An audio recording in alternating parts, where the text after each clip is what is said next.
ओम श्री गणेशाय नमः। नमस्कार दोस्तों, इतिहास हमारा चैनल में आप सबका स्वागत है। दोस्तों, सावन का पवित्र महीना है और 50 साल बाद इस बार बहुत महायोग बन रहा है। 50 साल के बाद सावन के तीसरे सोमवार पर पुष्य नक्षत्र आया है। मित्रों, आमतौर पे तो पुष्य नक्षत्र का योग सावन के दौरान पड़ता ही नहीं है। ऐसा योग 50 साल में पहली बार बनने जा रहा है, वो भी सावन के तीसरे सोमवार पर। बहुत शुभ माना जाता है और सावन का तीसरा सोमवार 24 जुलाई को है। मित्रों, इस दिन खरीदारी के लिए विशेष मुहूर्त रहेगा और इस दिन आप जो भी खरीदारी करेंगे वह बेहद ही शुभ मानी जाएगी। इस बार सावन के महीने में 5 सोमवार हैं और ये बहुत ही विशेष और महत्वपूर्ण संयोग माना जा रहा है। और इस बार हम जो ज्योतिष के अनुसार मानते हैं, इस साल राखी पर चंद्र ग्रहण भी रहने वाला है। मित्रों, ये एक दुर्लभ घटना है, इसलिए एक के बाद एक ऐसी घटनाएं आ रही हैं, शायद ये हमें जिंदगी भर याद रहेंगी। मित्रों, 24 जुलाई को पुष्य नक्षत्र है और सावन में इस तरह का संयोग 50 साल बाद बना है। मित्रों, सावन के लास्ट सोमवार यानी 7 अगस्त को राखी के दिन चंद्र ग्रहण है। आपको सावधानी बरतनी है और शुभ नक्षत्र और संयोग से सजा हुआ ये सावन 10 जुलाई सोमवार को सर्वार्थ सिद्धि योग उत्तरा आषाढ़ नक्षत्र से शुरू होकर 7 अगस्त तक चल रहा है। मित्रों, तीसरा सोमवार 24 जुलाई को, चौथा सोमवार 31 जुलाई को और 5वां सोमवार 7 अगस्त को रहेगा। इसमें तीसरे सोमवार यानी कि 24 जुलाई को पुष्य नक्षत्र रहने वाला है। और मित्रों, ज्योतिष का मत है कि 5 का अंक हिंदू धार्मिक और सांस्कृतिक विचारों में हमेशा खास रहता है, जैसे कि पंचभूत, पंच इंद्रियां, पंचकर्म, पंचांग। हम सब चीजें 5 के योग से ज्यादा मानते हैं। करीब करीब हर अहम चीज के साथ 5 का अंक जुड़ा होता है। हमारे शरीर में इंद्रियां भी 5 होती हैं और हमारे हाथों और पैरों में 5-5 उंगलियां होती हैं। ऐसे में इस साल 5 सोमवार पड़ने से ये धार्मिक दृष्टि से बहुत खास माना जा रहा है। रक्षाबंधन पे दोस्तों, राखी पर सुबह बद्रा रहेगी और रात में चंद्र ग्रहण रहेगा और राखी ध्यान से बांधें। सिर्फ 3 घंटे तक रक्षाबंधन का त्योहार रहेगा। सावन के आखिरी सोमवार यानी कि 7 अगस्त को सुबह 11:07 तक भद्रा रहने वाली है और रात में 10:52 पर चंद्र ग्रहण दिखना शुरू हो जाएगा, जो रात को 12:22 तक रहेगा। सूतक आपका लग जाएगा 1:52 यानी दोपहर को। जो भी आपको पूजा पाठ करनी है वह आपको सुबह सुबह कर लेनी चाहिए, यानी कि दोपहर के 1:52 से पहले पहले कर लेनी है। इसलिए राखी बांधने का मुहूर्त आपका सुबह 11:07 से दोपहर को 1:50 तक सिर्फ रहेगा। मित्रों, ज्योतिष शास्त्र में 27 नक्षत्र माने जाते हैं। इसमें से 8वें क्रम पे पुष्य नक्षत्र आता है और बेहद शुभ माना जाता है और शास्त्रों के अनुसार ये नक्षत्र स्थायी होता है। ऐसे में इस नक्षत्र के दौरान आप जो भी खरीदते हैं, कोई भी वस्तु संपत्ति, स्थायी रूप से वह आपके घर में, जैसे आप कार लेना चाह रहे हैं, मकान लेना चाह रहे हैं, प्रॉपर्टीज या कोई भी एक नॉर्मल सा चांदी का सिक्का ही ले लीजिए। आप कुछ भी खरीदना चाहते हैं, उस दिन आप जो भी खरीदेंगे वह आपके लिए आपके घर में सुख समृद्धि का वास करेगी। माना जाता है कि पुष्य नक्षत्र की साक्षी से किए गए काम हमेशा सफल होते हैं और पुष्य नक्षत्र के स्वामी शनिदेव और अधिष्ठाता बृहस्पति हैं। शनि देव जी की वजह से खरीदी गई वस्तु स्थायी होती है और बृहस्पति देव की वजह से खरीदी गई वस्तु आपको समृद्धि देने वाली होती है। मित्रों, रवि पुष्य और अमावस्या के शुभ योग पर आपको कुछ जरूरी काम करने हैं। मित्रों, काफी सारी चीजें हैं। सोमवार का दिन है, सावन का महीना है। शिवलिंग पर आप अगर 11 या 21 बेल पत्र आप ओम नमः शिवाय चंदन से लिख करके चढ़ाएंगे तो आपको अचूक धन लाभ की प्राप्ति होगी। और उसके बाद आपको बैठ करके भगवान शिव के सामने हाथ जोड़ के आपको 108 बार ओम नमः शिवाय मंत्र का जाप करना है, यानी कि एक माला जाप करनी है।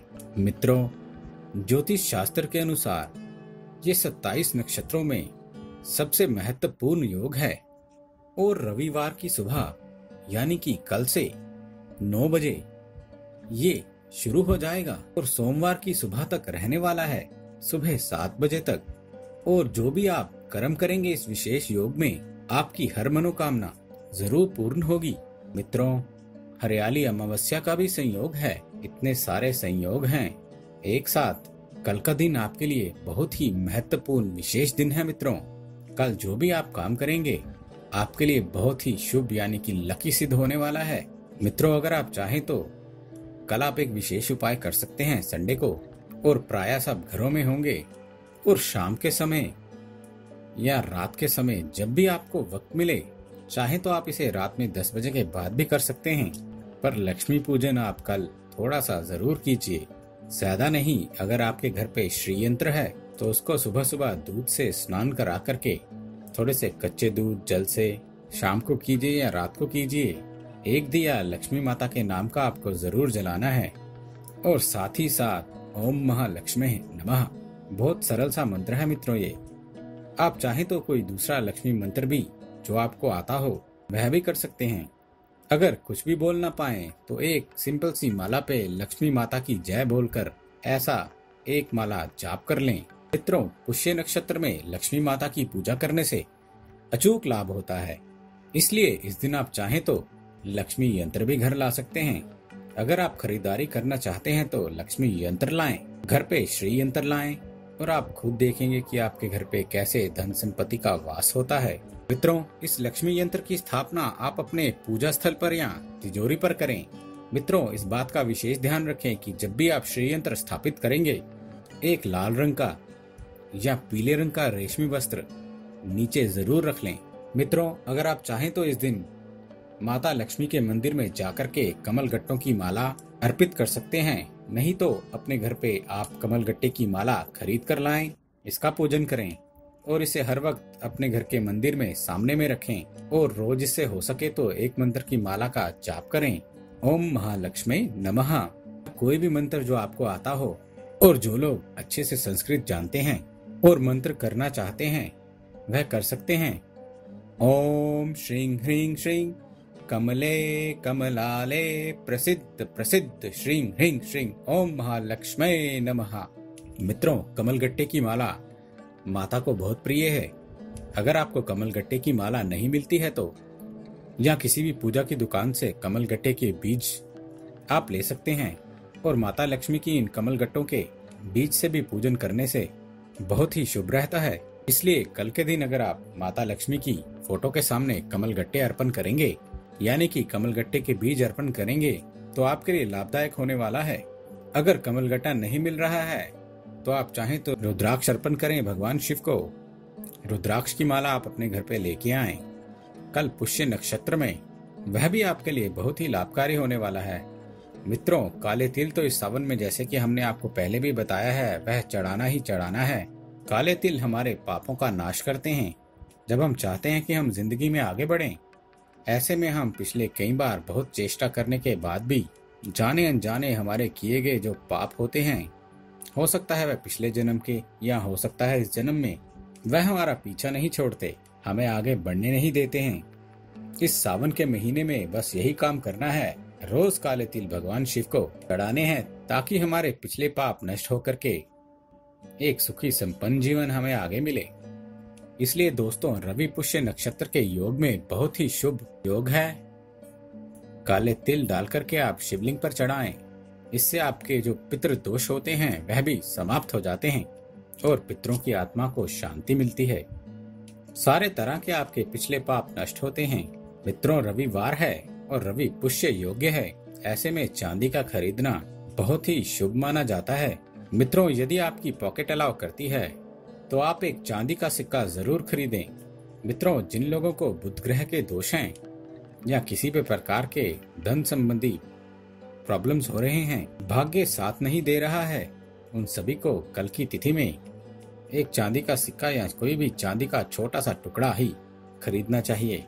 इसे खरीद के अपने पर्स में रख लें और फिर आप देखेंगे कि कैसे आपकी किस्मत धन धान्य हो जाती है। इससे मित्रों धन के योग आपके बनने लगते हैं। किसी भी प्रकार की नौकरी, जॉब, प्रॉपर्टी आदि सभी चीजों के आपके जीवन में योग बनने लगते हैं। और सावन में 50 साल के बाद ऐसा योग आया है, खरीदारी के लिए भी शुभ है। आप जो भी चीजें लाना चाहते हैं, खरीदना चाहते हैं, वह आप कल खरीदें या सोमवार को खरीदें और आप देखेंगे कि इससे आपके जीवन में कैसे सकारात्मक बदलाव आते हैं। मित्रों कर लीजिए ये उपाय। उम्मीद है दोस्तों आपको हमारे द्वारा दी गई ये जानकारी अच्छी लगी होगी। यदि आपको हमारे द्वारा दी गई ये जानकारी अच्छी लगी है तो कृपया हमारा चैनल सब्सक्राइब करें, हमारे इस वीडियो को लाइक करें और हाँ, शेयर करना ना भूलें। दोस्तों हमें आपके सुझावों का भी इंतज़ार रहेगा, इसलिए प्लीज़ अपने कमेंट्स हमारे साथ शेयर करें। हमारे इस चैनल के साथ बने रहने के लिए आपका बहुत बहुत धन्यवाद दोस्तों।